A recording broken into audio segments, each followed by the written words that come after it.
Hi, my name is Gabriel Chevalier, and I'll be telling Lucky Camping. Have you ever been lost in your own thoughts or stuck inside of your own head? Well, that, well, that's how I felt when me and my dad were driving on a possibly broken car to go camping. I had woken up in my dad's red car from waking up early in the morning. The sun was shining on our faces in the black pavement road.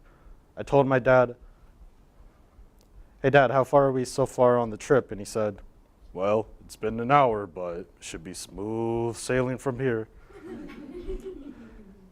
And next I heard a beep, and I looked at the dashboard, and it turns out the engine light had turned on. That devilish engine light that you never really know if it's working or not, but you have to trust it. I told my dad, "Hey Dad, our engine light is on." It should be fine. If you say so, Pa." I try not to think about the car breaking down in the middle of the freeway, especially in the hot Arizona sun.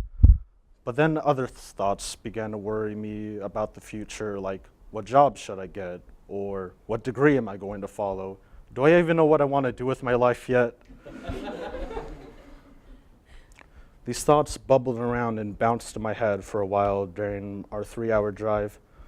But finally, though, we made it to the campsite, and I saw the dark green pine trees and the sun nearly setting. I told my dad, "I'll go set up the tent, and you go set up the chairs." "Okay, gotcha." I fiddled around with the tent bag, trying to unwrap it, but I couldn't stop thinking about the future and everything else that worried me.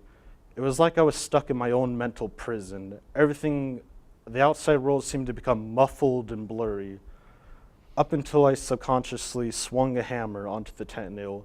Hearing the mighty thunk as the nail went in, it snapped me back to reality, and only then I became aware that it had turned to nightfall, and I walked over to my dad. Me and him passed back the binoculars back and forth, looking at the red and blue stars that had lit the sky. My dad tapped my shoulder and said, "I know you're worried about school, jobs, and the future, but you gotta remember, one thing at a time. Be in the moment." I listened to his words, but I wasn't sure what he meant by be in the moment. I pondered about it when I walked back to the tent and fell asleep. That next morning, I was shaken awake by my dad. The car was already packed, and he told me to get in. I hopped in the car, and I asked him, "What's going on?" And he said, "Well, turns out we only got a day of warranty left, and I decided to check out the engine like you said. So we gotta go to the auto shop. Now." We drove and drove, passing the green pine trees that were once behind us, and the gray mountains seemed to fade into the background. Finally, though, we got to the auto shop with the car still in one piece and running. My dad went inside the shop while I waited in the car, and when he finally came back with the news, he said, "Well, good news and bad news. Good news is the warranty went through. Bad news is we gotta wait a week and come back here in a week." And, oh, okay, Dad. I crawled into the silver rental car, and only then I realized what my dad probably meant by being in the moment. I needed to focus on one thing, and I decided to focus on the present, to focus on what was happening right now. And it seemed to have calmed my mind. Everything seemed to went a lot slower, and I told my dad, "Oh, hey, Dad, I finally knew what you meant by be in the moment yesterday."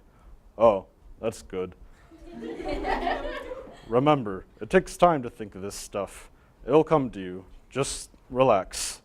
"Thanks, Dad." And in the end, we cut our losses and went all the way back home. But I learned something important that day, to keep my mind in the present and not so much worry about the future. Thank you.